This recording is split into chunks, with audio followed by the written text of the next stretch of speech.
Good morning students. तर आपण last लेक्चरमध्ये प्रॉपर्टीज ऑफ आयोनिक कंपाऊंड आणि आयोनिक बॉन्ड हा टॉपिक कंप्लीट केला. आज या लेक्चरमध्ये आपण solubility of ionic compound in water, तर हा टॉपिक आपल्याला आज कंप्लीट करायचा आहे. ठीक आहे.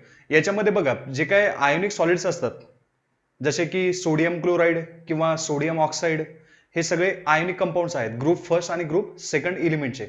तर हे नेमके वॉटरमध्ये किती त्यांची सोल्युबिलिटी आहे. सपोज लिथियम ऑक्साईड आणि सोडियम ऑक्साईड यांच्यापैकी हायली सोल्युबल कोण, मग हे सगळे टॉपिक आपण आज कंप्लीट करणार आहोत. तर बघा, मी स्टार्टिंगला इथे आता काही जे काही पॉईंट्स आपल्याला डिस्कस करायचे त्या रिलेटेड काही ते नोट डाऊन केलेले आहेत. सगळ्यात स्टार्टिंगला आपण डिस्कस करणार सोल्युबिलिटी ऑफ आयोनिक कंपाऊंड्स. म्हणजे नेमके आयोनिक कंपाऊंड्स हे वॉटरमध्ये सोल्युबल का बरं असतात हे आपल्याला सुरुवातीला शिकायचंय.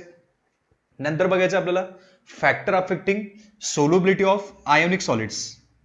म्हणजे असे कोणते फॅक्टर्स आहेत की जे काय करतायत आयोनिक सॉलिडची सोल्युबिलिटी ठरवतील. सगळेच आयोनिक कंपाऊंड्स काही एकदम हायली सोल्युबल नसतात, काही पार्टली सोल्युबल आहेत, काही एकदम हायली सोल्युबल आहेत.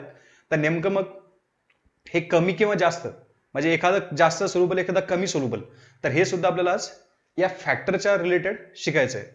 नंतर पुढे जाणार आपण पोलरायझेशनकडे. अतिशय इम्पॉर्टंट टॉपिक आहे पोलरायझेशन. यालाच आपण फजान्स रूल सुद्धा म्हणू शकतो. फजान्स नावाचं सायंटिस्ट होता, त्याने आपल्याला काय सांगितलं की जे काय आयोनिक कंपाऊंड्स असतात तर त्यामध्ये थोडेफार कोव्हॅलंट कॅरेक्टर सुद्धा येतात. No any compound is 100% ionic or 100% covalent. कोणताच कंपाऊंड हा परफेक्टली आयोनिक पण नसतो किंवा परफेक्टली कोव्हॅलंट सुद्धा नसतो. तर त्यांच्यामध्ये थोडेफार इकडचे तिकडचे कॅरेक्टर येतात. जसं की आयोनिक कंपाऊंड मध्ये कोव्हॅलंट कॅरेक्टर येतात आणि कोव्हॅलंट कंपाऊंड मध्ये आयोनिक कॅरेक्टर्स येतात. मग आता नेमकं असं का बरं होईल, तर हे आपल्याला फजान्स नावाच्या सायंटिस्टने सांगितलं, म्हणून आपण याला म्हणतो फजान्स रूल. तर फजान्स रूलच्या अकॉर्डिंग आपल्याला पोलरायझेशन म्हणजे काय एक्झॅक्टली ते आता क्लिअर करायचं आहे. आणि लास्ट टॉपिक बघणार आहोत आपण covalent nature in ionic bond, म्हणजेच फजान्स रूलचं ऍप्लिकेशन, की ज्याच्यामध्ये त्याने सांगितलं की जे काय आयोनिक कंपाऊंड्स असतात त्यांच्यामध्ये थोडेफार कोव्हॅलंट कॅरेक्टर येतात. मग ते कोव्हॅलंट कॅरेक्टर कोणत्या फॅक्टर्समुळे येतात, मग त्याच्यामध्ये कॅटायनच्या साईजचं काय रिलेशन आहे किंवा ॲनायनच्या साईजचं काय रिलेशन आहे, नेमकं पोलरायझेशन कसं होईल. पोलरायझेशन म्हणजेच काय की त्यामुळे आपण जो काय ॲनायन्स असतो तर ॲनायनचं काय होणार, इलेक्ट्रॉन क्लाउड ही कॅटायनकडे शिफ्ट होते. मग हे सुद्धा आपल्याला आज या टॉपिकमध्ये कंप्लीट करायचं आहे. तर चला मी त्यातील सुरुवातीचा पॉईंट सुरू करतोय, सोल्युबिलिटी ऑफ आयोनिक सॉलिड. आपण याआधी शिकलोय की आयोनिक सॉलिड जे असतात दे are highly soluble in water. Ionic solids कसे असतात तर हायली सोल्युबल इन वॉटर. याच्या मागचं रिझन काय, वॉटर कसा कंपाऊंड आहे, हायली पोलर कंपाऊंड. मग याला आपण सॉलिड म्हणून यूज करू शकतो. सगळ्यांनी वॉटर आता व्यवस्थित ऑब्झर्व केलंय, वॉटर मॉलिक्यूलमध्ये ऑक्सिजनवर पार्शियल निगेटिव्ह चार्ज असतो आणि हायड्रोजनवर पार्शियल पॉझिटिव्ह चार्ज असतो, because of high electronegativity difference between oxygen and hydrogen. बघा, आपण वॉटर मॉलिक्यूलचं जर स्ट्रक्चर ड्रॉ केलं तर या टाइपमध्ये आपण लिहू शकतो H2O. यामध्ये ऑक्सिजनची इलेक्ट्रिसिटी जास्त आहे, चार्ज येईल निगेटिव्ह, आणि हायड्रोजनवर चार्ज कोणता येईल तर पार्शियल पॉझिटिव्ह. मग असं का बरं झालं, कारण ऑक्सिजन काय करतो, हे जे हायड्रोजनचे इलेक्ट्रॉन्स आहेत किंवा या बॉन्डचे इलेक्ट्रॉन हे स्वतःकडे पुल करतो, कॅप्चर करतो. मग स्वतःकडे जर कॅप्चर करत असेल तर याचा अर्थ काय होतो, ऑक्सिजनची इलेक्ट्रॉन डेन्सिटी वाढते, ऑक्सिजनवर पार्शियल निगेटिव्ह चार्ज राहील आणि 2 हायड्रोजनवर पार्शियल पॉझिटिव्ह चार्ज राहील. याचा अर्थ काय झाला, वॉटर मॉलिक्यूल हा हायली पोलर आहे. बरोबर. याचा डायइलेक्ट्रिक कॉन्स्टंट म्हणजे काय हे सुद्धा आपल्याला समोर शिकायचं आहे. मग आता बघा, वॉटर जर हायली पोलर असेल तर त्यामध्ये आयोनिक कंपाऊंड्स हे इझिली सोल्युबल होतात. मग याच्या मागचं रिझन काय, आयोनिक कंपाऊंड म्हणजे काय, जेव्हा तुम्ही त्याला वॉटरमध्ये टाकणार त्यांचं डिसोसिएशन होईल. सपोज तुम्ही सोडियम क्लोराईड घेतला आणि हा सोडियम क्लोराईड तुम्ही वॉटरमध्ये ऍड केला. सपोज हे वॉटर आहे, यामध्ये आपण वरतून सोडियम क्लोराईड टाकतोय NaCl. जेव्हा आपण NaCl टाकणार तर याचे आयन्स तयार होतील कोणते, मग Na पॉझिटिव्ह आणि Cl निगेटिव्ह असे आयन्स जनरेट होतील. आणि हे जे आयोनिक कंपाऊंड्स आहेत माझा, जे काही आयन्स तयार झाले तर हे वॉटरमध्ये इझिली डिझॉल्व्ह होतात, कारण वॉटर कसं आहे, हायली पोलर आहे. म्हणून मग काय सांगू शकतो आपण, ionic compounds which are highly soluble in water, वॉटरमध्ये इझिली सोल्युबल होऊ शकतात. मग आता बघा, त्याचं एक्झाम्पल इथे ऑलरेडी दिलं NaCl इन वॉटर. मग आता ही नेमकी सोल्युबिलिटी का बरं ठरते, तर बघा जनरली यामध्ये आता एक कन्सेप्ट होतो तो म्हणजे हायड्रेशन एनर्जीचा. मग नेमका हायड्रेशन एनर्जी म्हणजे काय, एकदा डेफिनेशन व्यवस्थित क्लिअर करून घ्या म्हणजे टॉपिक अजून समजायला सोपं जाईल. So what is mean by hydration energy. चला डेफिनेशन सांगतो मी, an amount of energy release when 1 mole of gaseous ions dissolved in water. वॉटरमध्ये काय करायचं तुम्हाला, 1 मोल गॅसियस आयन्स डिझॉल्व्ह करायचे. मग आता हे आयन्स डिझॉल्व्ह करताना जी काही एनर्जी रिलीज होईल त्यालाच म्हणू आपण हायड्रेशन एनर्जी. एकदम सिंपल. आणि जर तुम्ही एखादं वॉटरच्या ऐवजी एखादं दुसरं सॉल्व्हंट जर यूज केलं तर त्याला म्हणू आपण सॉल्वेशन एनर्जी. डेफिनेशन काय बदलणार नाही. And amount of energy require or release to dissolve 1 mole of ions in a particular solvent is known as solvation energy. आणि ते पर्टिक्युलर सॉल्व्हंट जर तुम्ही वॉटर म्हणून घेत असाल तर मग त्याला काय म्हणणार आपण, काय म्हणायचं, हायड्रेशन एनर्जी म्हणायचं. झालं क्लिअर. बघा आपण 1 मोल सपोज सोडियम क्लोराईड घेतला, त्याचे आयन्स तयार होतील Na पॉझिटिव्ह Cl निगेटिव्ह. ते आपल्याला गॅसेस फॉर्ममध्ये घ्यायचे आणि ते वॉटरमध्ये डिझॉल्व्ह करायचे. वॉटरमध्ये डिझॉल्व्ह होताना त्यांच्यामधून काय होईल, काहीतरी एनर्जी रिलीज होईल. मग ती एनर्जी रिलीज झाली ती मेजर करायची, त्यालाच काय म्हणणार आपण हायड्रेशन एनर्जी. झालं क्लिअर. मग आता बघा हायड्रेशन एनर्जी मी शॉर्टकटमध्ये HE म्हणतोय. आता हायड्रेशन एनर्जी ही ऑलवेज निगेटिव्ह असते. ही ऑलवेज निगेटिव्ह का बरं राहील, तर कोणताही कंपाऊंड काय करतो, एनर्जी रिलीज करतो, बरोबर, डिझॉल्व्ह होताना. मग डिझॉल्व्ह होताना जर एनर्जी रिलीज होत असेल तर ती प्रोसेस कोणती होणार, एक्झोथर्मिक प्रोसेस. म्हणजेच कोणती व्हॅल्यू राहील तर निगेटिव्ह व्हॅल्यू. लक्षात ठेवायचं आहे hydration energy value always negative असते. एखादे गॅसेस आयन्स 1 मोल हे जेव्हा तुम्ही वॉटरमध्ये डिझॉल्व्ह करणार तेव्हा किती एनर्जी रिलीज झाली, किती अमाऊंट ऑफ एनर्जी रिलीज झाली, किलो जूल पर मोल मध्ये किंवा किलो कॅलरी पर मोल मध्ये तुम्ही मेजर करू शकता. तर जी एनर्जी रिलीज झाली त्यालाच म्हणायचं हायड्रेशन एनर्जी. ठीक आहे. मग आता बघा ही जी हायड्रेशन एनर्जी आहे तर ही नेमकी ठरते कशावर, नेमकी का बरं एनर्जी रिलीज होते हे सुद्धा आपल्याला शिकायचं आहे. चला मी आता तोही टॉपिक क्लिअर करतो. नेमकं हायड्रेशन एनर्जी म्हणजेच काय की एनर्जी रिलीज का बरं होते, एनर्जी ऍब्सॉर्ब का बरं नाही होत. तर बघा मी आता ते समजून सांगतोय. जर आपण Na पॉझिटिव्ह आयन घेतला, कारण मी सोडियम क्लोराईडचं एक्झाम्पल देतोय. सपोज आपण Na पॉझिटिव्ह आयन घेतला आणि हा वॉटरमध्ये आला, तर वॉटर मी ऑलरेडी सांगितलं हायली पोलर मॉलिक्यूल आहे. अशा वेळेस काय होईल, वॉटरचे जे मॉलिक्युल्स असतील ते काय करणार, या कॅटायनला सराउंड करणार आणि Cl मायनसला सुद्धा काय करणार, ते वॉटरचे मॉलिक्युल असे सराउंड करणार. ठीक आहे, या फॉर्म मध्ये. म्हणजेच काय की असा एक ट्रॅप बनवतात, ते वॉटरचे मॉलिक्युल्स ट्रॅप बनवतात आणि त्या ट्रॅपमध्ये बरोबर सोडियम पॉझिटिव्ह एका साईडला आणि Cl निगेटिव्ह एका साईडला कॅप्चर करून ठेवतात. याचा अर्थ काय होतो, वॉटर मॉलिक्युल्सवर चार्जेस होते. चार्जेस कोणते होते, ऑक्सिजनवर निगेटिव्ह आणि हायड्रोजनवर पॉझिटिव्ह चार्ज. बघा या डायग्राम मध्ये तुम्ही हे दाखवलंय की जनरली होते काय, जेव्हा सोडियम पॉझिटिव्ह हा वॉटरच्या कॉन्टॅक्ट मध्ये येईल तेव्हा वॉटर मॉलिक्यूल काय करतील, सगळ्या साईडने पकडून ठेवतील. मग ते पकडतील कसे, तर with the help of negative charge on oxygen. असा एक ट्रॅप बनवतील ते आणि या ट्रॅपमध्ये बरोबर कॅटायनला पकडून ठेवतील. म्हणजे बघा ऑक्सिजनवर निगेटिव्ह चार्ज असतो, हा निगेटिव्ह चार्ज काय करतो, बरोबर सोडियम पॉझिटिव्हला अट्रॅक्ट करून ठेवतो. असं एक पार्शियल अट्रॅक्शन त्यांच्यामध्ये तयार होईल. मग आता हे अट्रॅक्शन तयार झालं इन द सेन्स काय, काहीतरी बॉन्ड फॉर्मेशन तयार झालं. मग हे जे बॉन्ड फॉर्मेशन आहे तर बॉन्ड फॉर्मेशन प्रोसेस कशी असते, ऑलवेज एक्झोथर्मिक असते. म्हणजे तिथे एनर्जी रिलीज होते आणि इथे सोडियम पॉझिटिव्हला कोण पकडून ठेवतोय, वॉटर मॉलिक्यूल सगळ्या साईडने असा सराउंड करतोय, असा सगळ्या साईडने पकडून ठेवतोय. म्हणजेच काय काय त्याने बॉन्ड तयार केलेत. मग हे जे बॉन्ड तयार झाले तर बॉन्ड फॉर्मेशन प्रोसेस कोणती, एक्झोथर्मिक. म्हणून इथे काय होईल, एनर्जी रिलीज होईल. आता सेम केस होईल Cl मायनस बरोबर, फक्त चार्जेस थ्रू वेगळं त्याच्यामध्ये दिसेल. Cl मायनस जर घेतला आपण तर Cl मायनस सुद्धा वॉटरच पकडणार, पण कसा पकडणार, तर त्याला हायड्रोजन पकडतील. कारण हायड्रोजनवर चार्ज कोणता असतो, पॉझिटिव्ह असतो. मग हे पार्शियल पॉझिटिव्ह चार्ज हायड्रोजन जे असतील तर हे सगळे असे पुन्हा Cl मायनसच्या कॉन्टॅक्टमध्ये येतील सगळ्या साईडने आणि बरोबर ते काय करतील, तर या Cl निगेटिव्हला अट्रॅक्ट करतील. हे सुद्धा पार्शियल अट्रॅक्शन असेल. या टाईपमध्ये असं अट्रॅक्शन तयार होईल. म्हणजेच काय, बरोबर सोडियम पॉझिटिव्ह पण कॅप्चर झाला आणि Cl निगेटिव्ह सुद्धा कॅप्चर झाला. दोघांनाही पकडलं. कोणी पकडलं, वॉटर मॉलिक्युल्सने. म्हणजे त्यांच्यासोबत बॉन्ड तयार केले आणि हे जे बॉन्ड तयार झाले तर त्यामध्ये ऑलवेज एनर्जी काय होईल, रिलीज होईल. म्हणून मग हायड्रेशन एनर्जी ही ऑलवेज कोणती प्रोसेस असेल, एक्झोथर्मिक प्रोसेस, जिथे एनर्जी काय होणार, रिलीज होणार. होते काय बघा, तुम्ही जेव्हा Na पॉझिटिव्ह आणि Cl निगेटिव्ह वॉटरमध्ये ऍड करणार तेव्हा काय होईल, Na पॉझिटिव्हला बरोबर वॉटर मॉलिक्यूल सराउंडेड करणार with the help of negative charge on oxygen item आणि Cl मायनसला वॉटर मॉलिक्यूल पुन्हा पॉझिटिव्ह चार्जच्या हेल्पने अट्रॅक्ट करून ठेवणार. कारण हायड्रोजनवर पार्शियल पॉझिटिव्ह चार्ज होता. बरोबर असा एक ट्रॅप बनला, त्या ट्रॅपमध्ये कॅटायन पण फसला आणि ऍनायन सुद्धा फसला. नंतर पुढे हे एकमेकाला अट्रॅक्ट करू शकत नाही.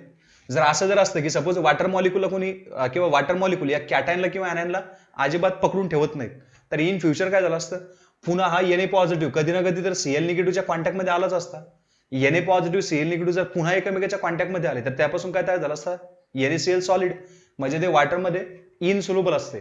पण इथे काय होते, अशी प्रोसेस व्हायला नको, तो ऑलवेज रिमेन सोल्युबल, म्हणजे त्या कंडिशनमध्ये असण्यासाठी काय होईल, वॉटर मॉलिक्यूल बरोबर कॅटायनला पण सराउंड करतात आणि ऍनायनला सुद्धा सराउंड करतात. हे जे सराउंड करतात म्हणजे त्यांच्यासोबत बॉन्ड तयार करतात. बॉन्ड फॉर्मेशन प्रोसेस कोणती झाली, ऑलवेज एक्झोथर्मिक. म्हणून मग इथे काय होतंय, तर हे जेव्हा आयन्स यामध्ये डिझॉल्व्ह होतात तेव्हा एनर्जी काय होते, रिलीज होते. मग आता किती एनर्जी रिलीज होते हे कशावर ठरणार, तर हे ठरणार या कॅटायनच्या आणि ऍनायनच्या साईजवर, की याची साईज किती आहे. जर सपोज असा विचार करा की Li पॉझिटिव्ह आणि Na पॉझिटिव्ह यांना दोघांनी असे वॉटर मॉलिक्यूल सराउंड करतायत, तर जास्त कुठे एनर्जी रिलीज होईल, म्हणजे hydration energy indirectly Li positive आणि Na पॉझिटिव्ह यांच्यामध्ये जास्त कुणाची, अशा टाईपचा क्वेश्चन तुम्हाला विचारतील. मग आन्सर करेल तर हे ठरेल साईज ऑफ कॅटायनवर. जेवढी कॅटायनची साईज कमी असेल तेवढे ऑब्व्हियसली वॉटर मॉलिक्यूल काय करणार, त्याला जास्तीत जास्त कॅप्चर करून ठेवणार as compare to larger size of cation. Clear होतंय, सिंपल गोष्ट आहे बघा. एक सर्कल आहे, त्या सर्कलमध्ये सपोज तुम्हाला एखाद्या छोट्या मुलाला पकडून ठेवायचंय आणि एका साईडला दुसऱ्या एका मोठ्या मुलाला पकडून ठेवायचंय. जो मोठा मुलगा आहे त्याची पॉवर जास्त असणार, मग त्याला पकडायला काय आपल्याला जास्त चान्स नसेल, पण जो छोटा मुलगा आहे त्याला आपण इझिली कॅप्चर करून ठेवू शकतो. बरोबर, सेम कन्सेप्ट तुम्ही इथे फॉलो करू शकता. काय की कॅटायन आणि ऍनायन यांच्यामध्ये दोघांची साईज कमी पाहिजे. जर साईज जर कमी असेल तर काय होईल, त्याची हायड्रेशन एनर्जी जास्त राहील. याच्या मागचं रिझन काय, की जे काय वॉटर मॉलिक्युल्स आहेत तर ते कॅटायन आणि ऍनायन जर त्यांची साईज कमी असेल तर त्यांना इझिली ट्रॅप करून ठेवू शकतात. मग इझिली जर ट्रॅप करत असेल तर काय होईल, जास्तीत जास्त बॉन्ड फॉर्मेशन होईल. जास्तीत जास्त बॉन्ड फॉर्मेशन झाल्यामुळे काय होईल, तर एनर्जी जास्त रिलीज होईल. म्हणजेच काय सांगू शकतो आपण, hydration energy is inversely proportional. काय सांगतोय, inversely proportional to the size of cation and anion. कॅटायनची साईज सुद्धा कमी पाहिजे आणि ऍनायनची साईज सुद्धा कमी पाहिजे. बरोबर काय होईल, ते जास्तीत जास्त वॉटर मॉलिक्युल्स त्यांना पकडून ठेवतील, कॅटायन आणि ऍनायनला एकमेकाच्या कॉन्टॅक्टमध्ये येऊ देणार नाहीत आणि तो कंपाऊंड मग आरामात त्या वॉटरमध्ये रिमेन सोल्युबल. झालं clear. Inversely proportional to size of cation हे असणार हायड्रेशन एनर्जी सोबत त्यांचं रिलेशन. चला आता हा सुद्धा पॉईंट तुमचा क्लिअर झाला. माझं याबद्दल रिलेटेड तुम्हाला क्वेश्चन तर मी सांगितलं की या टाईपमध्ये क्वेश्चन विचारतील. सपोज तुम्हाला आयन्स देतील Li पॉझिटिव्ह, नंतर देतील एक Na पॉझिटिव्ह आणि सपोज अजून देतील एखादा K पॉझिटिव्ह, अजून एक घेतो मी Rb पॉझिटिव्ह, आणि तुम्हाला विचारतील की सांगा मग हे सपोज तुम्ही वॉटरमध्ये टाकलेत तर यांच्यापैकी सगळ्यात जास्त हायड्रेशन एनर्जी कोणाची. मग काय विचार करायचा, तर सगळ्यात कमी साईज कुणाची आहे, तर Li पॉझिटिव्हची साईज सगळ्यात कमी असते. आपण डाऊन द ग्रुप एलिमेंट शिकलो याआधी, लिथियम, सोडियम, पोटॅशियम, रुबिडियम, सिसियम असे आयन्स असतात. यांच्यापैकी लिथियम पॉझिटिव्हची साईज सगळ्यात कमी आहे. मग जर लिथियम पॉझिटिव्हची साईज सगळ्यात कमी असेल तर त्याला वॉटर मॉलिक्यूल सगळ्यात जास्त ट्रॅप करतील, जास्त बॉन्ड फॉर्म करतील आणि जास्त एनर्जी काय होईल तिथून रिलीज होईल. म्हणजेच काय की Li पॉझिटिव्हची हायड्रेशन एनर्जी सगळ्यात जास्त राहील, त्यापेक्षा थोडी कमी कोणाची राहील, तर साईज जर वाढली तर हायड्रेशन एनर्जी कमी होईल. म्हणजे नंतर येईल सोडियम पॉझिटिव्ह, यापेक्षा कमी कोण, पोटॅशियम पॉझिटिव्ह, आणि सगळ्यात कमी हायड्रेशन एनर्जी राहील रुबिडियम पॉझिटिव्हची. क्लिअर झालं. साईज ऑफ कॅटायन आणि हायड्रेशन एनर्जी हे कसे आहेत, तर इनव्हर्सली प्रोपोर्शनल आहेत. जेवढी कॅटायनची साईज कमी तेवढी जास्तीत जास्त एनर्जी रिलीज होईल. आता तुम्हाला अजून एक क्वेश्चन विचारू शकतात की सांगा मग यांच्यापैकी आयोनिक मोबालिटी जास्त कुणाची. आता आयोनिक मोबालिटीचा अर्थ काय, वॉटरमध्ये आयन टाकल्यानंतर इकडे तिकडे कंटिन्यू मूव्ह होणार, त्या मुवमेंटला म्हणू आपण आयोनिक मोबालिटी. आता एक कॉमन सेन्स आहे, जर साईज कमी असेल तर त्याला जास्त पकडून ठेवलं याचा अर्थ काय, त्याची मुवमेंट जास्त काय होणार नाही, म्हणजे आयोनिक मोबालिटी काय झाली, कमी झाली. मग आता बघा आयोनिक मोबालिटीचं आणि साईजचं रिलेशन तुम्ही कसं लावणार, तर डायरेक्टली प्रोपोर्शनल. कारण हायड्रेशन एनर्जी आणि साईज ऑफ कॅटायन हे इनव्हर्सली प्रोपोर्शनल होते. जेवढी कॅटायनची साईज कमी व्हायची तेवढी हायड्रेशन एनर्जी वाढायची, त्याला जास्त ट्रॅप व्हायचा तो कॅटायन किंवा ऍनायन पर्टिक्युलर.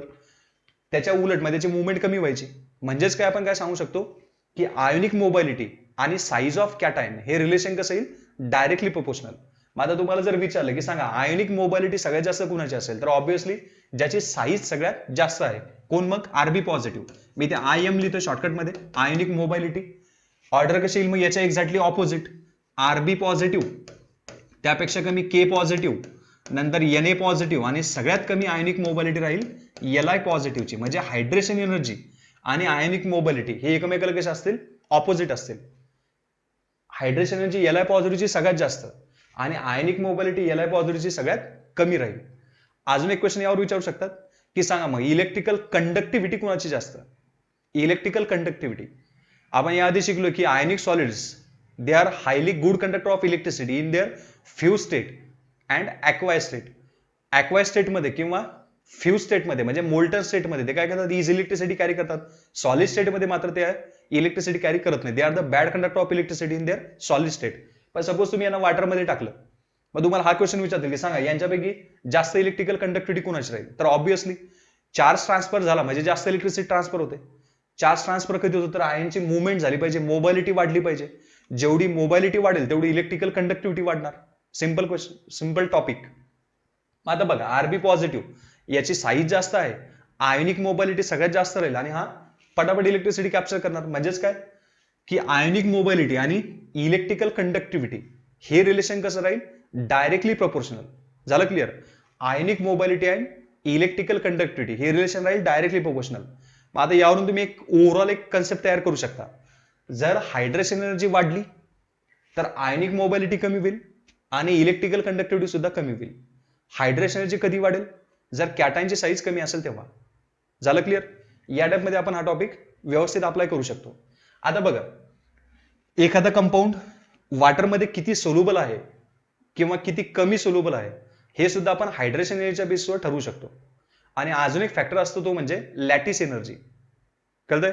हायड्रेशन एनर्जी आणि लॅटिस एनर्जी असे 2 फॅक्टर्स आहेत की जे एखाद्या पर्टिक्युलर आयोनिक कंपाऊंडची वॉटरमध्ये किती सोल्युबिलिटी आहे तर हे ठरवतात. अजूनही बरेचसे फॅक्टर येतात पण मेनली हे फॅक्टर आपण अप्लाय करतो. First one is hydration energy and second one is lattice energy. मग आता लॅटिस एनर्जी आपण लास्ट सेक्शनमध्ये शिकलोय. लॅटिस एनर्जीचा अर्थ काय होता, an amount of energy released when one mole of gaseous ions comes in contact to each other and form particular lattice structure. जे काय गॅसियस आयन्स असतात 1 मोल हे जर एकमेकांच्या कॉन्टॅक्टमध्ये आले तर त्यापासून एक लॅटिस सॉलिड स्ट्रक्चर तयार होईल आणि ते सॉलिड स्ट्रक्चर तयार होताना काहीतरी एनर्जी रिलीज होईल. त्याच एनर्जीला म्हणायचो आपण लॅटिस एनर्जी. मग आता बघा 2 फॅक्टर्सवर म्हणजे हे जे हायड्रेशन एनर्जी आणि लॅटिस एनर्जी या 2 फॅक्टर्सवर काय ठरणार, तर एखाद्या पर्टिक्युलर कंपाऊंडची आयोनिक कंपाऊंडची सोल्युबिलिटी ठरणार. मग आता कशी ठरणार, तर लॅटिस एनर्जीचे आपल्याला इथे लॅटिस तयार करायचं का, तर नाही, लॅटिस काय करायचं आपल्याला ब्रेक करायचं आहे. बरोबर. वॉटरमध्ये सपोज तुम्ही सोडियम क्लोराईड टाकला तर सोडियम क्लोराईड तुम्हाला फॉर्म नाही करायचं, त्याला ब्रेक करायचं. म्हणजे लॅटिस एनर्जीमध्ये जेवढी एनर्जी रिलीज झाली होती तेवढीच तो एनर्जी आता इथे त्याला ब्रेक करायला अप्लाय करावं लागेल. बरोबर. लॅटिस फॉर्मेशन नाही करत आपण काय करतो, लॅटिस ब्रेक करणार, याला डिसोसिएट करणार. म्हणजे लॅटिस एनर्जीच्या ऑपोजिट होईल. म्हणजे जेवढी एनर्जी हा फॉर्म होता ना, रिलीज झाली होती, तेवढीच एनर्जी आपल्याला काय करावं लागेल, तर इथे अप्लाय करावं लागेल. मग आता विचार करा, जर जास्त एनर्जी रिलीज झाली होती म्हणजे लॅटिस एनर्जी जास्त होती, तेवढीच एनर्जी आपल्याला इथे अप्लाय करावं लागेल. म्हणजे खूप जास्त एनर्जी अप्लाय करावं लागेल तो पर्टिक्युलर सॉलिड आपल्याला तोडायला. बरोबर. म्हणजेच काय करावं लागेल, आपण असं म्हणू शकतो, जर ऑलरेडी एखाद्या कंपाऊंडची लॅटिस एनर्जी कमी असेल तर वॉटरमध्ये टाकल्यानंतर कंपाऊंड ब्रेक करायला सुद्धा कमीच एनर्जी लागणार. म्हणजेच मग काय आता की एखाद्या कंपाऊंडची सोल्युबिलिटी ठरवण्यासाठी हायड्रेशन एनर्जी जास्त पाहिजे आणि लॅटिस एनर्जी कमी पाहिजे. काय सांगतोय मी, एखादा पर्टिक्युलर आयोनिक कंपाऊंड जेव्हा तुम्ही वॉटरमध्ये डिझॉल्व्ह करताय तेव्हा त्याची हायड्रेशन एनर्जीची व्हॅल्यू ही कशी पाहिजे, जास्त पाहिजे, आणि लॅटिस एनर्जी व्हॅल्यू ही कशी पाहिजे, कमी पाहिजे. दोन्ही व्हॅल्यू एक्झोथर्मिकच असतात, निगेटिव्ह व्हॅल्यू असतात. बरोबर. पण हायड्रेशन एनर्जीची व्हॅल्यू जास्त पाहिजे आणि लॅटिस एनर्जी कमी पाहिजे, हा सगळ्यात इम्पॉर्टंट पॉईंट आहे. हा जर पॉईंट तुम्ही व्यवस्थित क्लिअर केला तर तुम्ही आरामात कोणत्याही कंपाऊंडची सोल्युबिलिटी लगेच सांगू शकता. चला मी आता हे सगळं पुन्हा रब करतोय. हायड्रेशन एनर्जी कन्सेप्ट तुम्हाला समजला. An amount of energy released when 1 mole of gaseous ions dissolved in water is known as hydration energy. Hydration energy depend करते साईज ऑफ कॅटायनवर. जेवढी कॅटायनची साईज कमी तेवढी जास्तीत जास्त एनर्जी रिलीज होईल, म्हणजे हायड्रेशन एनर्जी व्हॅल्यू ही जास्त येईल. लॅटिस एनर्जीचा अर्थ काय होता, an amount of energy released when 1 mole of gaseous ions form particular lattice structure is known as lattice energy. Lattice energy सुद्धा कशावर ठरायची, साईज ऑफ कॅटायन आणि ऍनायनवर. कॅटायनची साईज कमी पाहिजे, जेवढी कॅटायनची साईज कमी तेवढी लॅटिस एनर्जीची व्हॅल्यू जास्त. म्हणजे बघा असे 2 फॅक्टर्स आहेत, हायड्रेशन एनर्जी आणि दुसरा म्हणजे लॅटिस एनर्जी. हायड्रेशन एनर्जी सुद्धा कशी असते, inversely proportional to size of cation. Inversely proportional to size of cation आणि लॅटिस एनर्जी ही सुद्धा असते inversely proportional to size of cation. आता मी अजून डिटेलमध्ये सांगतोय बघा. हायड्रेशन एनर्जी ही इनव्हर्सली प्रोपोर्शनल असते size of cation plus 1/r negative. या टाईपमध्ये एक रिलेशन आहे. Hydration energy is inversely proportional to size of cation and size of anion. दोघांनाही इनव्हर्सली प्रोपोर्शनल आहे. पण इथे आपण याआधी शिकलो की कॅटायन आणि एनायन मध्ये साईज जास्त कोणा जास्त आहे, एनायनची साईज जास्त असते. मग इथे जर तुम्ही जास्त व्हॅल्यू जर ऍड केली, कारण एनायन हा जास्त लार्जर साईज असतो, मग ती जर साईज तुम्ही ऍड केली तर 1 डिवायडेड बाय तुम्ही ती साईज करताय. म्हणजे हे जे आन्सर जे आहे तर हे आन्सर एकदम निग्लिजिबल येईल, निग्लेक्ट होईल. म्हणजे मेनली कोणावर डिपेंड करणार तर कॅटायनच्या साईजवर हायड्रेशन एनर्जी ठरणार. क्लिअर होतंय. दोघांनाही युनिव्हर्सली प्रोपोर्शनल आहे, पण आपण ठरवणार कोणाच्या बेसिसवर तर कॅटायनच्या बेसिसवर. याच्या मागचं रिझन काय तर एनायन हा ऑलरेडी लार्जर इन साईज असतो. ती जर व्हॅल्यू तुम्ही इथे टाकली तर 1 डिवायडेड बाय लार्जर व्हॅल्यू, याचा आन्सर सुद्धा खूप कमी येईल. आणि आन्सर जर कमी आलं तर हे काय ऍडिशन करतोय तुम्ही, हे सुद्धा आन्सर याच्यावर काही ठरणारच नाही. म्हणजेच काय की तुम्ही हे जे पॅरामीटर आहे 1/r निगेटिव्ह हे तुम्ही निग्लेक्ट करू शकता. जर एनायन खूप लार्जर असेल तर हे पॅरामीटर निग्लेक्ट होऊन जाईल, कारण 1/r निगेटिव्ह याचा आन्सर सुद्धा खूप कमी येईल.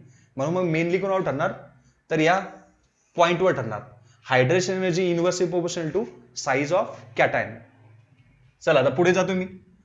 बघा यामध्ये असं सांगितलं for an ionic compound to be soluble in water. एखादा आयोनिक कंपाऊंड वॉटरमध्ये सोल्युबल करण्यासाठी काय पाहिजे तर हायड्रेशन एनर्जी जास्त पाहिजे. मी आधी सांगितलंय हायड्रेशन एनर्जी जास्त पाहिजे आणि लॅटिस एनर्जी ही कमी पाहिजे. हा पॉइंट सगळ्यात important. Hydration energy will be greater as compare to lattice energy for the maximum solubility of that ionic compound in water. वॉटरमध्ये सोल्युबिलिटी असण्यासाठी त्या आयोनिक कंपाऊंडची हायड्रेशन एनर्जीची व्हॅल्यू ही जास्त पाहिजे आणि लॅटिस एनर्जीची व्हॅल्यू ही कमी झाली पाहिजे. त्याच वेळेस तुम्ही सांगू शकता की नाही हा कंपाऊंड आरामात वॉटरमध्ये सोल्युबल होईल. आता लॅटिस एनर्जी कशावर ठरते तर लॅटिस एनर्जी ठरते inversely proportional to size of cation आणि हायड्रेशन एनर्जी सुद्धा कशावर ठरते तर inversely proportional to size of cation. म्हणजे हे तर फॅक्टर दोघांसाठी सेम आहे. लॅटिस एनर्जी जेवढी जास्त तेवढी सोल्युबिलिटी कमी होते. काय सांगतो मी, लॅटिस एनर्जी जेवढी जास्त असेल तेवढी सोल्युबिलिटी कमी कमी होत जाईल. याच्या मागचं रिझन काय, लॅटिस एनर्जी जर जास्त असेल तर तेवढीच एनर्जी तुम्हाला तो लॅटिस पुन्हा ब्रेक करायला सुद्धा अप्लाय करावं लागेल. सपोज NaCl होता, लॅटिस एनर्जी खूप जास्त असेल, त्याला वॉटरमध्ये टाकलं, त्याला तुम्ही डिसोसिएट करताय म्हणजे तो लॅटिस ब्रेक करताय. मग जेवढी त्याने एनर्जी रिलीज केली होती तेवढीच एनर्जी पुन्हा तुम्हाला अप्लाय करावं लागेल लॅटिस ब्रेक करण्यासाठी, क्रिस्टल ब्रेक करण्यासाठी. म्हणजेच काय की मग लॅटिस एनर्जीची व्हॅल्यू जर ऑलरेडी जास्त असेल म्हणजे त्याने ऑलरेडी जास्त एनर्जी रिलीज केली असेल तर तुम्हाला तेवढीच एनर्जी पुन्हा अप्लाय करावं लागेल. बरोबर. म्हणजेच काय सांगू शकतो आपण, lattice energy is inversely proportional to solubility. जेवढी लॅटिस एनर्जीची व्हॅल्यू जास्त तेवढी सोल्युबिलिटी कमी. आता हायड्रेशन एनर्जीचं रिलेशन कसं आहे तर डायरेक्टली प्रोपोर्शनल राहील. Hydration energy is directly proportional to solubility. जेवढी जास्तीत जास्त एनर्जी रिलीज होईल हायड्रेशन एनर्जी, तेवढं काय तो वॉटर मॉलिक्यूल त्या आयन्सला जास्त जास्त ट्रॅप करून ठेवतील. जेवढे जास्त ट्रॅप करणार तेवढे ते कॅटायन आणि एनायन पुन्हा एकमेकाच्या कॉन्टॅक्टमध्ये काही येणार नाही, न्यूट्रलाइज होतील ते. मग जर एकमेकाच्या कॉन्टॅक्टमध्ये आलेच नाही याचा अर्थ काय झालं, ते रिमेन्स सोल्युबल राहतील, ते काय वॉटरमधून बाहेर पडणार नाही. म्हणजेच काय मग हायड्रेशन एनर्जी आणि सोल्युबिलिटी यांचं रिलेशन कसं राहील, डायरेक्टली प्रोपोर्शनल. लॅटिस एनर्जी आणि सोल्युबिलिटी यांचं रिलेशन कसं राहील तर इनव्हर्सली प्रोपोर्शनल. चला हे सुद्धा आता तुमचा टॉपिक इथे क्लिअर झाला. बघा हायड्रेशन एनर्जी मी हेही सांगितलं inversely proportional to size of cation plus size of anion. दोघांनाही इनव्हर्सली प्रोपोर्शनल आहे. पण आपण हे जे 1/r- हे रिलेशन जे राहील तर हे पण निग्लेक्ट करू शकतो, कारण एनायन ऑलरेडी लार्जर असतो साईज मध्ये. तर 1/ ते काय लार्जर व्हॅल्यू असेल याचा आन्सर सुद्धा खूप कमी येणार. तुम्ही याला निग्लेक्ट करू शकता. डायरेक्टली या बेसिसवर तुम्ही ठरवू शकता inversely proportional to 1/r positive. हा पण जिथे एनायनची साईज कमी आहे तिथे मात्र ही व्हॅल्यू तुम्हाला कन्सिडर करावं लागेल, तिथे निग्लेक्ट होणार नाही. जसे की ऑक्साईड असतात, हायड्रॉक्साईड्स असतात, तिथे मात्र ही 1/r- ची व्हॅल्यू कमी होणार नाही, निग्लेक्ट नाही करू शकत. हा पण जिथे सल्फेट, कार्बोनेट वगैरे असे कंपाऊंड असतात, आयोनिक कंपाऊंड, तिथे मात्र तुम्ही याला निग्लेक्ट करू शकता. R पॉझिटिव्ह आणि R negative are radius of cation and anion. चला हे तर मी ऑलरेडी आता क्लिअर करून दिलंय. बघा यावरून तुम्हाला एकच लक्षात ठेवायचंय की कोणताही आयनिक कंपाऊंड जास्तीत जास्त सोल्युबल असण्यासाठी हायड्रेशन एनर्जीची व्हॅल्यू जास्त पाहिजे आणि लॅटिस एनर्जीची व्हॅल्यू कमी पाहिजे. आणि ह्या दोन्ही व्हॅल्यू कशावर डिपेंड करतात तर inversely proportional to size of cation. एवढं जर तुम्ही या 2 पॉईंट्स मधून लक्षात ठेवलं, मोर दॅन सफिशियंट. पुढचे टॉपिक तुम्हाला तर लगेच समजतील.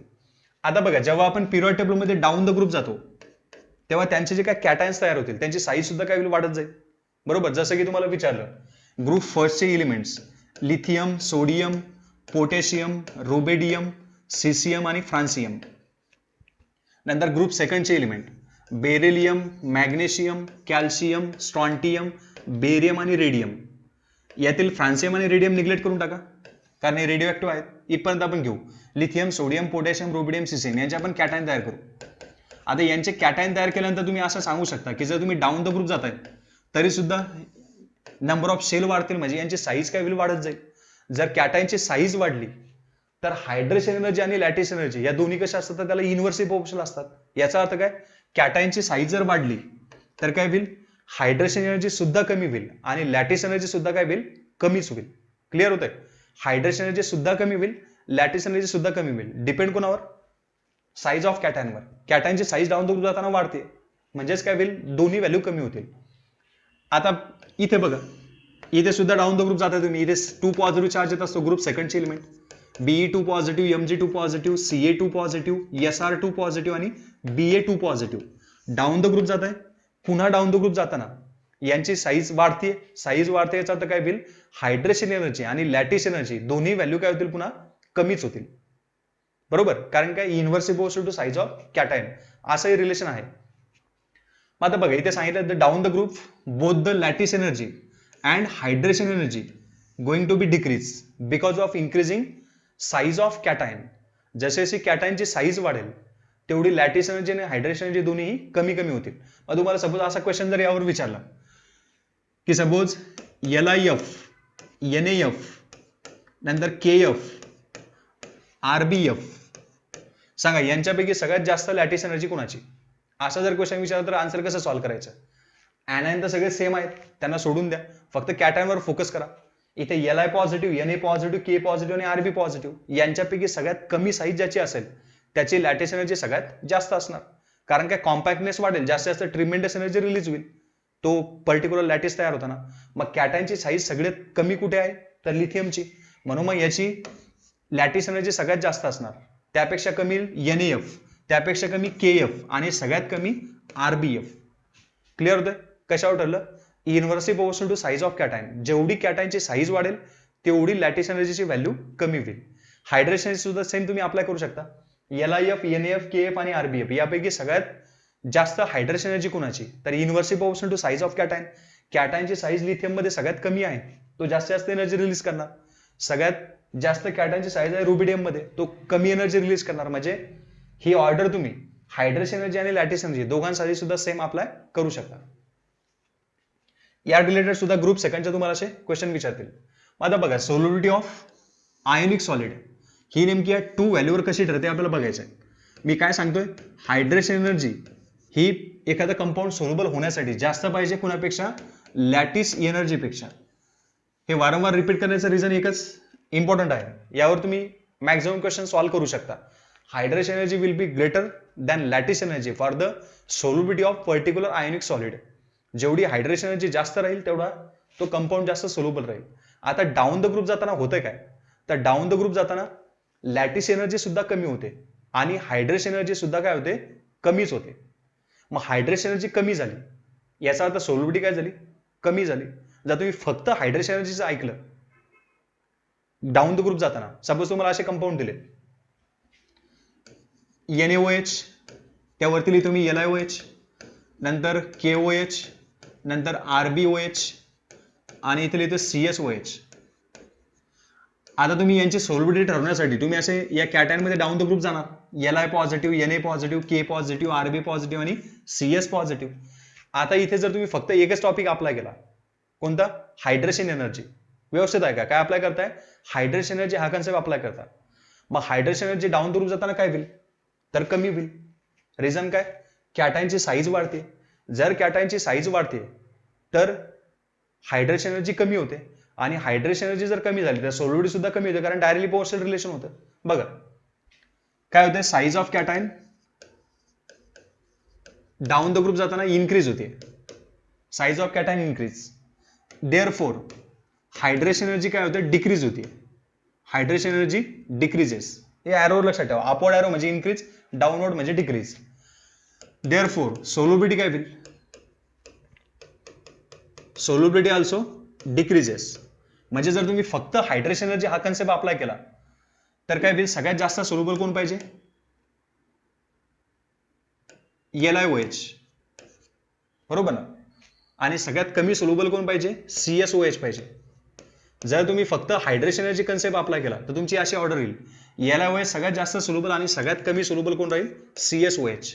कारण डाऊन द ग्रुप जाताना सोल्युबिलिटी कमी कमी होणार फक्त जर तुम्ही हायड्रेशन एनर्जीचं ऐकलं त्यावेळेस. पण मी काय सांगतो, आपण फक्त हायड्रेशन एनर्जीच्या बेसवर ठरवणार नाही, आपल्याला लॅटिस एनर्जी सुद्धा अप्लाय करावं लागेल. मग आता लॅटिस एनर्जीच्या रिलेटेड कन्सेप्ट बघू आपण नेमकं काय होईल.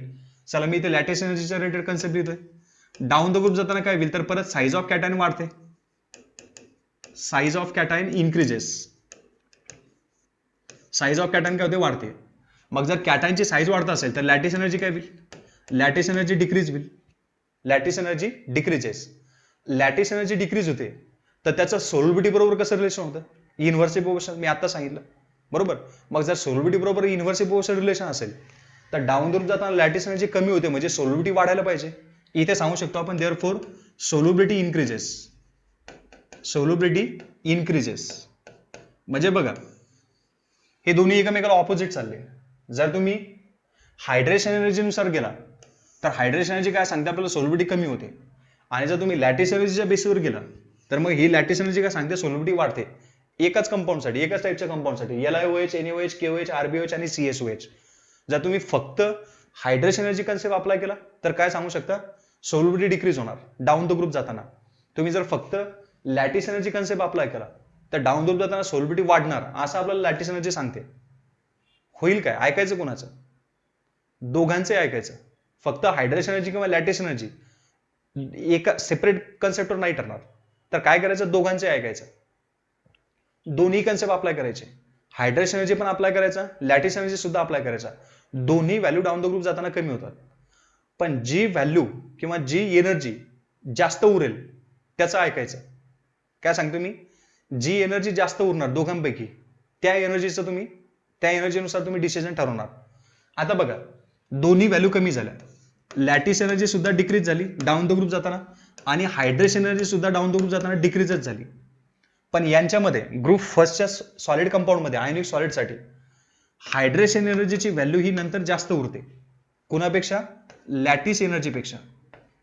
काय सांगतो मी, नंतर काय होतंय, हायड्रेशन एनर्जीची व्हॅल्यू ही जास्त उरते, दोन्ही व्हॅल्यू कमी झाल्या. सपोज असं एक कन्सिडर करू आपण की हायड्रेशन एनर्जी सपोज 500 आहे आधीची आणि लॅटिस एनर्जी सुद्धा सपोज 500 व्हॅल्यू आहे. डाऊन ग्रुप जाताना दोन्ही व्हॅल्यू कमी कमी होत आहेत, लॅटिस एनर्जी सुद्धा कमी होते आणि हायड्रेशन एनर्जी सुद्धा कमी होते, दोन्ही व्हॅल्यू कमी होत आहेत म्हणजे 500 पेक्षा दोन्ही खाली जातील. पण इथे सपोज लॅटिस एनर्जी जी आहे तर ही 400 राहील आणि हायड्रेशन एनर्जी आहे तर ही सपोज 450 राहील. काय सांगतो मी, हायड्रेशन एनर्जी किती उरली, 450 आणि लॅटिस एनर्जी किती झाली, 400 पर्यंत गेली. मग आता या दोघांपैकी जास्त एनर्जी कोणती, हायड्रेशन एनर्जी व्हॅल्यू अजूनही जास्तच आहे, किती आहे 450 आणि लॅटिस एनर्जीची व्हॅल्यू 400 पर्यंत आली. याचा अर्थ काय झाला, आपण जी व्हॅल्यू जास्त उरली त्याच्यानुसार आपलं डिसिजन ठरवणार.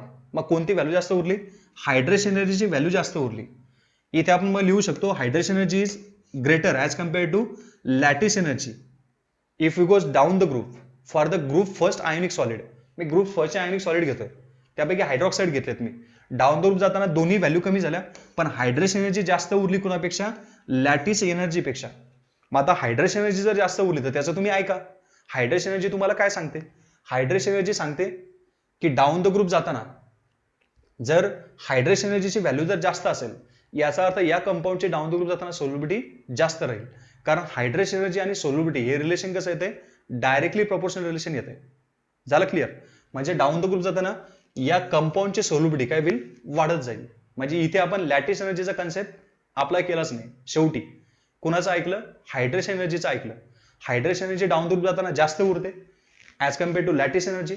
That means solubility of that all ionic solids of group first solids हे जे कसे असतील यांची सोल्युबिलिटी डाऊन द ग्रुप जाताना वाढत जाईल. एवढा कन्सेप्ट तुम्ही अप्लाय करू शकता. बघा मी बऱ्याच वेळेस हायड्रेशन लॅटिस इन्क्रीज डिक्रीज बऱ्याच वेळेस शब्द वापरले.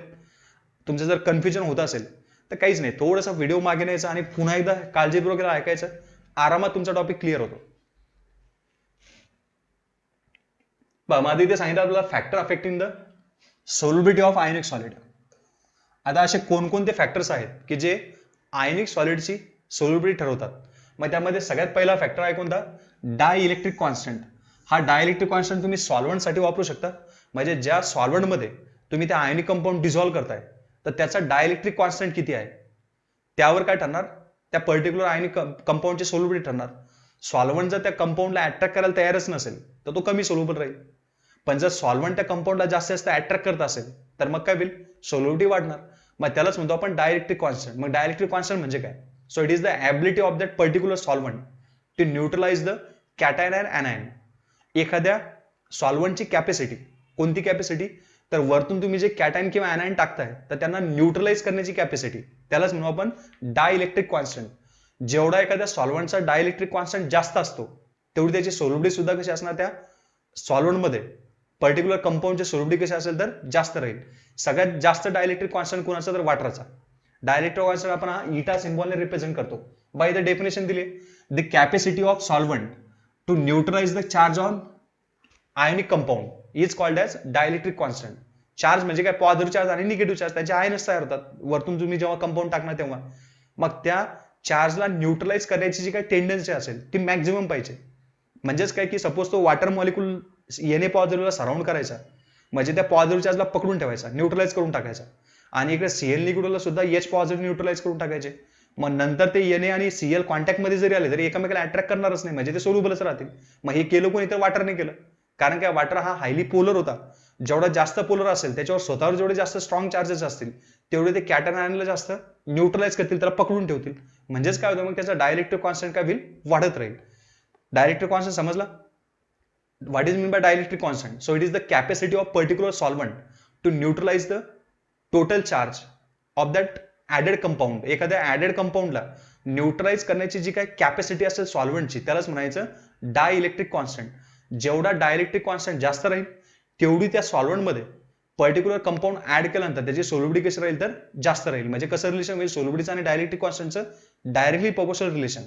मग आता बघा, वॉटरचा डायइलेक्ट्रिक कॉन्स्टंट मी ऑलरेडी सांगितलं सगळ्यात जास्त असतो. इथे काही ऑर्डर पण दिली आहे. सगळ्यात जास्त डायरेक्ट कॉन्स्टंट कुणाचा? तर वॉटरचा सगळ्यात जास्त.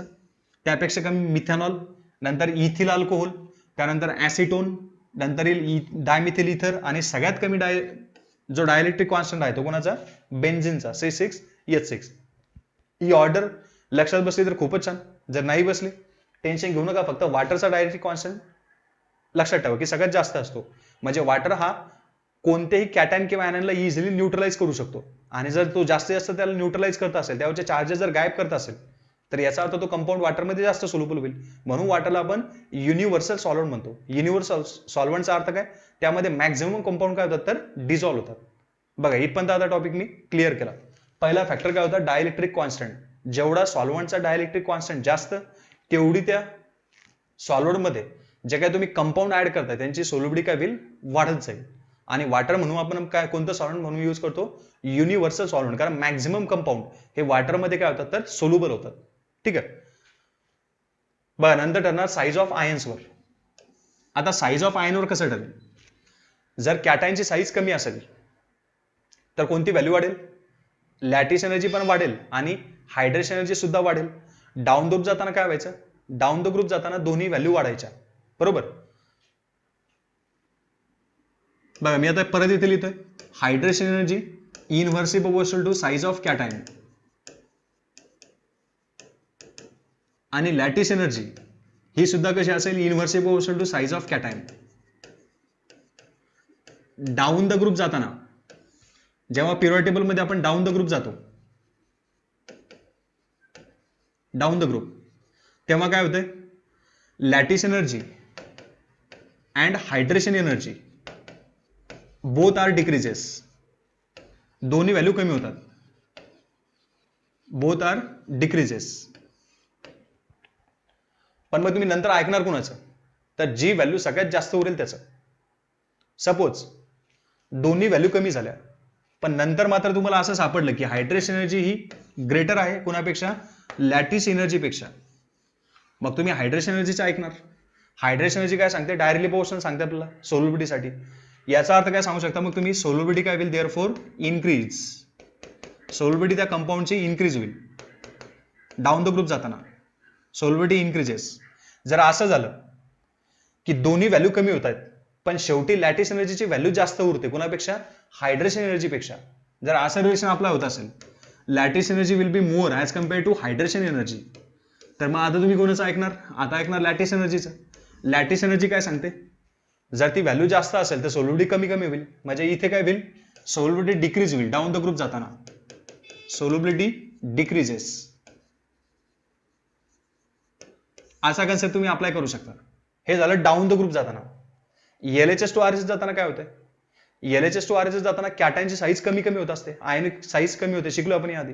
मग जर LHS टू RHS जाताना पिरियड टेबलमध्ये हायड्रेशन एनर्जी सुद्धा काय होईल, इन्क्रीज होईल, आणि लॅटिस एनर्जी सुद्धा काय होईल, इन्क्रीज होईल. मग आता तुम्ही ठरवणार यापैकी कोण जास्त इन्क्रीज होईल. जो जास्त असेल त्याचं परत ऐकणार. जर सपोज LHS टू RHS जाताना हायड्रेशन एनर्जी जर जास्त होत असेल लॅटिस एनर्जीपेक्षा, हायड्रेशन एनर्जी जास्त होती कोणापेक्षा, लॅटिस एनर्जीपेक्षा, तर मग सोल्युबिलिटी वाढेल LHS टू RHS जाताना.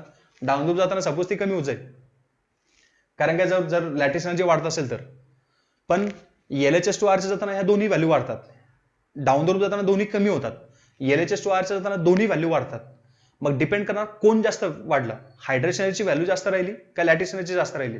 जर सपोज हायड्रेशन एनर्जी व्हॅल्यू जास्त राहत असेल तर मग काय करायचं, मग हायड्रेशन एनर्जीचं ऐका, किती जास्त आहे तर त्याचं डायरेक्टली प्रोपोर्शनल रिलेशन वापरा, सोल्युबिलिटी काय होईल, इन्क्रीज होईल.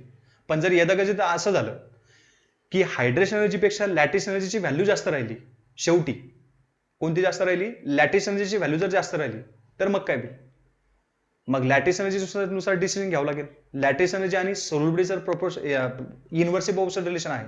मग जर ते प्रोपोर्शन इन्व्हर्सली असेल तर LHS टू RHS जाताना सोल्युबिलिटी काय व्हायला पाहिजे, डिक्रीज व्हायला पाहिजे.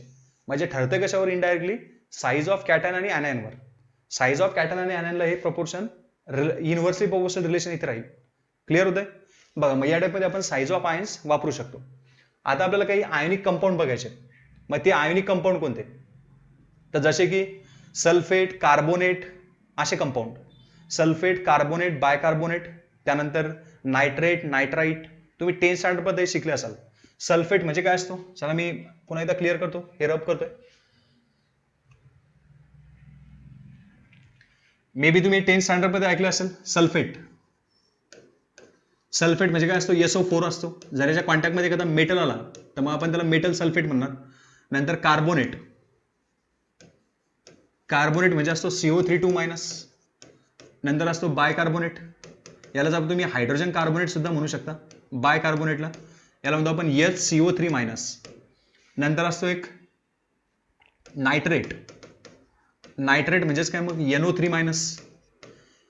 नंतर पुढे नायट्राईट, NiTrite नायट्राईट, यालाच आपण NO2 लिहू शकतो. नंतर एक असतो ऑक्साईड, ऑक्साईड म्हणजे काय मग, तर O2-. नंतर असतो हायड्रॉक्साईड, हायड्रॉक्साईड म्हणजेच OH-. आणि समोर असतो कोण, सल्फाईड, सल्फाईड, सल्फाईड म्हणजे काय S2-. आणि अजून एक शेवटचा आले तुम्ही फॉस्फेट, फॉस्फेट, फॉस्फेट म्हणजे असतो PO4-3-. हे असे कंपाऊंड असतात, ॲनायन असतात. कोणकोणते बघा, सल्फेट म्हणजे SO4-, कार्बोनेट CO3-, बायकार्बोनेट यालाच तुम्ही हायड्रोजन कार्बोनेट म्हणू शकता, HCO3-, नायट्रेट म्हणजे NO3-, नायट्राईट म्हणजे NO2, ऑक्साईड हा NO2- असतो, ऑक्साईड म्हणजे O2-, hydroxide means OH-, sulphide means S2-, आणि फॉस्फेट म्हणजेच काय PO4-3-. सपोज हे सगळे जे ॲनायन आहे हे आले ग्रुप फर्स्टच्या कॉन्टॅक्टमध्ये. मग ग्रुप फर्स्टमध्ये एलिमेंट कोण, लिथियम, सोडियम, पोटॅशियम, रुबिडियम, सिसियम, फ्रान्सियम यांच्या कॉन्टॅक्टमध्ये आले. फ्रान्सियम त्यातला निग्लेक्ट केला, रेडिओ आहे. चला मी काय करतो आता, लिथियमला आणतो सल्फेटच्या कॉन्टॅक्टमध्ये. इकडे मी अजून एक एक्झाम्पल घेतोय सोडियमचं. सोडियमला सुद्धा आपण सल्फेटच्या कॉन्टॅक्टमध्ये आणू.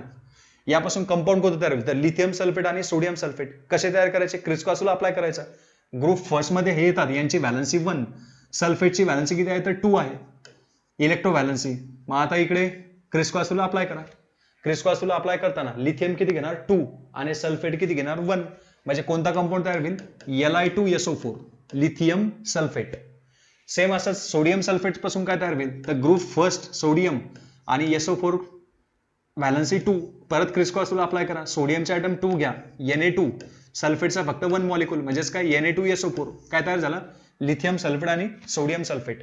आता जर तुम्हाला सपोज कार्बोनेट तयार करायचे मग कार्बोनेट कसे बनवायचे तर आपण चला परत एक लिथियम घेऊ आणि एक CO3 घेऊ, लिथियम कार्बोनेट, लिथियम व्हॅलन्सी 1 कार्बोनेटची व्हॅलन्सी 2, परत क्रिस्क्रॉस रूल अप्लाय करा Li2CO3 असा मॉलिक्यूल तयार होईल. झालं क्लिअर. सपोज आपल्याला सीसीएम सल्फेट किंवा सीसीएम कार्बोनेट बनवायचा, मग सीसीएम इथे लिहून घेऊ आपण, परत इथे लिहून घेऊ CO3.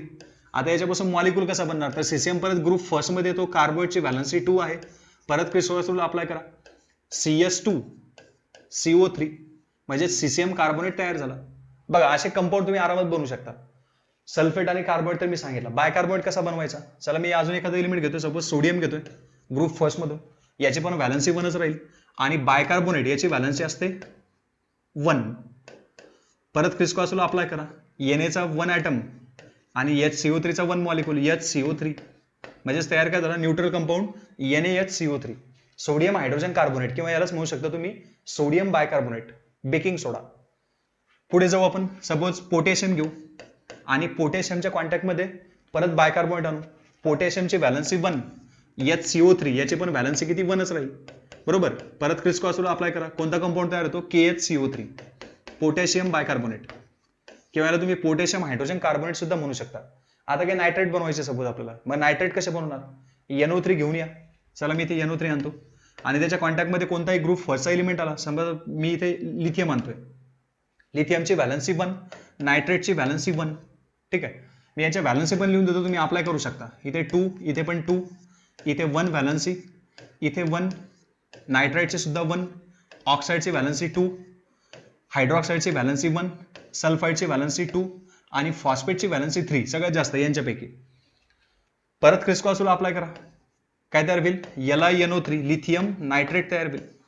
जर नायट्राइट बनवायचं त्याची पण व्हॅलन्सी 1 आहे, सेम काय तयार होईल लिथियम नायट्राइट LiNO2. असे कंपाऊंड्स असतात आयनिक कंपाऊंड ग्रुप फर्स्टचे. हायड्रॉक्साईड कसा बनणार तर याची व्हॅलन्सी 1 ग्रुप फर्स्टची व्हॅलन्सी 1, तुम्ही अप्लाय करत आहे बरोबर, तुम्ही कंपाऊंड बनवू शकता LiOH किंवा NaOH किंवा KOH असे हायड्रॉक्साईड तयार होतात. आणि नेम कसे द्यायचे तर हा आयनचा नेम घ्यायचा आणि त्याच्या पुढे जो मेटल होतो त्याचा नेम द्यायचा. सपोज लिथियमच्या कॉन्टॅक्टमध्ये OH- म्हणजे हायड्रॉक्साईड आला, काय नेम देणार लिथियम हायड्रॉक्साईड. सल्फाईड कसं बनवणार ग्रुप फर्स्ट म्हणजे 1 व्हॅलन्सी आणि यांची 2 व्हॅलन्सी म्हणजे काय बनले M2S म्हणजे Li2S Na2S म्हणजे लिथियम सल्फाईड सोडियम सल्फाईड असे बनतील. फॉस्फेट कसे बनतील चला तेही सांगतो. चला मी एखादा यातला रब करतो, आता हे तुम्ही व्यवस्थित नोट डाऊन करून घ्यायचंय, कारण हे जे कंपाऊंड जर तुम्ही बनवले तर तुम्हाला यांची सोल्युबिलिटी सुद्धा लगेच समजणार. आता 10 स्टँडर्ड मध्ये मे बी तुमचं झालं असेल, नसेल झालं हे फॉर्म्युले लक्षात ठेवा, याच्या बेसवर तुम्ही स्वतः एकदा हे कंपाऊंड प्रिपेअर करायचे म्हणजे अजून तुमची प्रॅक्टिस होईल. PO4 3- आपण बनवू. चला मी त्यातला एखादा रब करतोय, सपोज हा मी रब करतो. चला फॉस्फेट, सपोज फॉस्फेटच्या कॉन्टॅक्टमध्ये लिथियम येतोय, चला मी इथे लिहितो लिथियम आणि याच्या कॉन्टॅक्टमध्ये कोण येतोय फॉस्फेट येतोय PO4. लिथियमची व्हॅलन्सी 1 आहे, फॉस्फेटची व्हॅलन्सी किती 3 आहे. क्रिस्क्रॉस रूल अप्लाय करा, किती लिथियम घ्यायचे 3, Li3 लिहिणार, फॉस्फेट फक्त 1 घ्यावं लागेल. असा कंपाऊंड तयार झाला लिथियम फॉस्फेट. असा सोडियम फॉस्फेट तयार होईल Na3PO4, असाच पोटॅशियम फॉस्फेट तयार होईल K3PO4. झाले कंपाऊंड क्लिअर. असे कंपाऊंड तुम्ही प्रिपेअर करू शकता. हे सगळं करायचं कशासाठी तर यांची आपल्याला सोल्युबिलिटी बघायची की यापैकी कोण जास्त सोल्युबल आणि कोण कमी सोल्युबल. चला आता ते सुद्धा आपण अप्लाय करू. हे कंपाऊंड तुम्ही वारंवार सांगतो मी, पुन्हा एकदा प्रॅक्टिस करा. जोपर्यंत प्रॅक्टिस होत नाही तोपर्यंत समोर जाऊ नका, कारण हे कंपाऊंड जर तुम्हाला व्यवस्थित समजले तर पुढचे कन्सेप्ट सुद्धा सोपे जातील. हे प्रत्येकाने एकदा ट्राय करायचं आहे. यांचे असे सगळ्यांचे सिक्वेल बनवायचे lithium sodium potassium rubidium caesium साठी. या सगळ्यांचे एकदा व्यवस्थित पेजवर तुम्ही कंपाऊंड तयार करायचे. बघा मग आता solubility of group first ionic solid कसे असेल मी जे आता सांगितलं, sulphate carbonate bicarbonate nitrate nitrite oxide hydroxide आणि सल्फाईड आणि काही फॉस्फेट. यांची सोल्युबिलिटी कशी असेल. ग्रुप फर्स्टचे कंपाऊंड म्हणजे कोणते मग लिथियम फॉस्फेट, सोडियम फॉस्फेट किंवा lithium hydroxide, sodium hydroxide, lithium sulphate, sodium sulphate, potassium sulphate यांची सोल्युबिलिटी कशी राहील डाऊन द ग्रुप जाताना, हे आपल्याला इथे क्लिअर करायचं आहे. आणि यावर मॅक्झिमम वेळेस क्वेश्चन विचारले आहेत. हाच कन्सेप्ट तुम्हाला पुन्हा एस ब्लॉक आणि पी ब्लॉक या टॉपिकमध्ये सुद्धा येतो. तो आत्ताच क्लिअर करून घ्या. एकदम सोपा आहे. कशावर ठरणार? हायड्रेशन एनर्जी आणि लॅटिस एनर्जीवर ठरणार. कशावर ठरेल? हायड्रेशन एनर्जी आणि लॅटिस एनर्जी दोघांवर सुद्धा ठरणार. मी ऑलरेडी सांगितलं डाऊन द ग्रुप जाताना दोन्ही व्हॅल्यू काय होतात? डिक्रीज होतात. हायड्रेशन एनर्जी पण कमी होते, लॅटिस एनर्जी सुद्धा कमी होते ग्रुप फर्स्टच्या सगळ्याच कंपाऊंडची. पुन्हा एका डाऊन द ग्रुप जाताना ग्रुप फर्स्टचे जे काय सगळे कंपाऊंड आहेत आयोनिक सॉलिड त्यांची लॅटिस एनर्जी सुद्धा कमी होते आणि हायड्रेशन एनर्जी सुद्धा कमी होते. रिझन काय? डाऊन द ग्रुप जाताना कॅटायनची साईज वाढते. कॅटायनची साईज जर वाढत असेल तर याला ही इन्व्हर्सली प्रोपोर्शनल रिलेशन येतात. That means if increasing cationic size lattice energy आणि hydration energy both are decreases, दोन्ही कमी होत आहेत. मग आता सोल्युबिलिटी कशी ठरवायची? तर या दोघांपैकी जो जास्त उरणार त्याचा तुम्हाला ऐकावं लागेल. मग आता दोन्ही व्हॅल्यू कमी होतात पण शेवटी जास्त कोण उरते? तर शेवटी जास्त उरते हायड्रेशन एनर्जी. दोन्ही व्हॅल्यू डिक्रीज होतात ग्रुप फर्स्ट साठी, बट हायड्रेशन एनर्जी तरी पण जास्त राहते कोणापेक्षा? लॅटिस एनर्जी पेक्षा. मग तुम्ही हायड्रेशन एनर्जीचा ऐका. हायड्रेशन एनर्जीचं आणि सोल्युबिलिटीचं रिलेशन कसं आहे? तर ते आहे डायरेक्टली प्रोपोर्शनल. जर लॅटिस एनर्जी जास्त उरली असती तर मग लॅटिस एनर्जी आणि सोल्युबिलिटीचं रिलेशन युनिव्हर्सली प्रोपोर्शनल असतं, म्हणजे सोल्युबिलिटी कमी झाली असती. पण ते हायड्रेशन एनर्जी व्हॅल्यू जास्त उरते, म्हणजे इनडायरेक्टली काय सांगू शकतो तुम्ही? सोल्युबिलिटी सुद्धा काय होईल? डाऊन द ग्रुप जाताना वाढत जाईल. मग आता आपण ऑर्डर बघू. बघा त्यामध्ये पहिली ऑर्डर आहे. चला मी आता रब करतो, तुम्ही नोट डाऊन केलं असेल. एकदा वाटलं तर पुन्हा एकदा नोट डाऊन करून घ्या. हे रिलेशन आणि याच रिलेशनच्या बेसवर आपण सोल्युबिलिटी ठरवतोय. चला मेटल सल्फेट. मग मेटल सल्फेट आपण असे बनवू शकतो lithium sulphate, sodium sulphate, potassium sulphate, rubidium sulphate आणि सीसीएम सल्फेट. डाऊन द जाताना दोन्ही व्हॅल्यू कमी झाल्या पण उरली कोणती जास्त व्हॅल्यू? हायड्रेशनची व्हॅल्यू जास्त उरली, म्हणून मग डाऊन द ग्रुप जाताना सोल्युबिलिटी वाढत जाईल. काय होईल? इन्क्रीज होत जाईल. म्हणजे सगळ्यात जास्त सोल्युबल CS2SO4, त्यापेक्षा कमी Rb2SO4, नंतर K2SO4, त्यापेक्षा कमी Na2SO4 आणि लिथियम सल्फेट सगळ्यात लेस सोल्युबल राहील. झालं क्लिअर? डाऊन द ग्रुप जाताना या सल्फेटची सोल्युबिलिटी वाढत जाणार. चला पुढचा घ्या तुम्ही मेटल कार्बोनेट. मग मेटल कार्बोनेट म्हणजे कोणते? तर Li2CO3, Na2CO3, K2CO3, Rb2CO3 आणि CS2CO3. डाऊन द ग्रुप जाताना दोन्ही व्हॅल्यू कमी होतात, हायड्रेशन ऍज वेल एज लॅटिस, पण शेवटी कोण जास्त उरते? हायड्रेशन एनर्जी जास्त उरते. डाऊन द ग्रुप जाताना सोल्युबिलिटी वाढेल. सगळ्यात जास्त सोल्युबल सीसीएम कार्बोनेट, त्यापेक्षा कमी रुबिडियम कार्बोनेट, नंतर पोटॅशियम कार्बोनेट, सोडियम कार्बोनेट आणि सगळ्यात कमी सोल्युबल राहील लिथियम कार्बोनेट. पुढची ऑर्डर आहे मेटल बायकार्बोनेट, म्हणजे ग्रुप फर्स्टचे बायकार्बोनेट. जसं की example LiHCO3 lithium bicarbonate, NaHCO3 sodium bicarbonate, नंतर KHCO3 potassium bicarbonate, RbHCO3 rubidium bicarbonate आणि CHCO3 म्हणजे कोणता? Caesium bicarbonate. यांच्यापैकी मोर सोल्युबल कोण?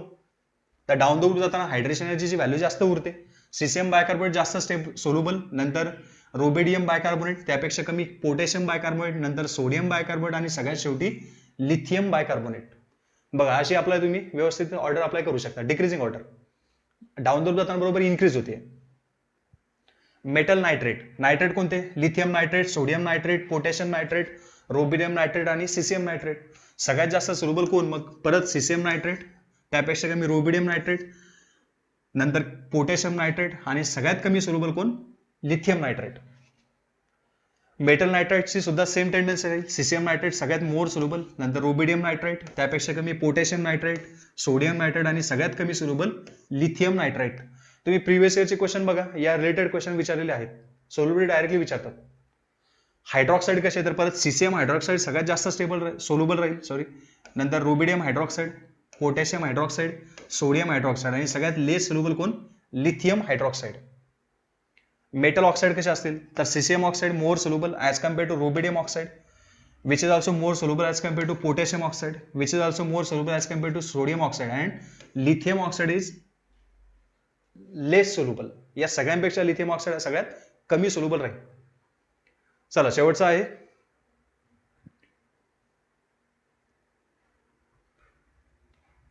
बघा, या टाईपमध्ये अशा सोल्युबिलिटी ऑर्डर आहेत. यामध्ये तुम्ही फॉस्फेटची सुद्धा ऑर्डर टाकू शकता. फॉस्फेट कसे तयार होतील? Lithium phosphate, sodium phosphate, potassium phosphate या टाईपमध्ये. त्यांच्यामध्ये सुद्धा सगळ्यात मोर सोल्युबल कोणतं? सीसीएम फॉस्फेट आणि सगळ्यात लेस सोल्युबल कोण राहील? Lithium phosphate. झालं क्लिअर?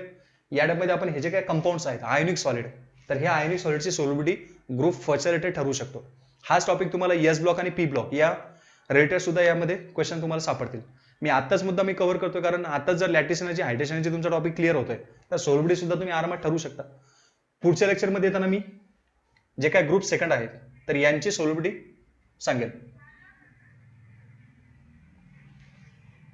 एक मेटल सल्फाईडची पण सांगतोय. लिथियम सल्फाईड सगळ्यात कमी सोल्युबल राहील आणि पोटॅशियम सल्फाईड हा त्यापेक्षा जास्त, आणि सगळ्यात जास्त सोल्युबल कोणतं? Caesium sulphide. या मध्ये आपल्याला सोल्युबिलिटीची ऑर्डर इथे समजेल. आता अशीच ऑर्डर कोणाची राहील तर ग्रुप सेकंडची. ग्रुप सेकंड मध्ये सुद्धा डाऊन ग्रुप जाताना साईज वाढतेच आहे, कॅटायनची साईज.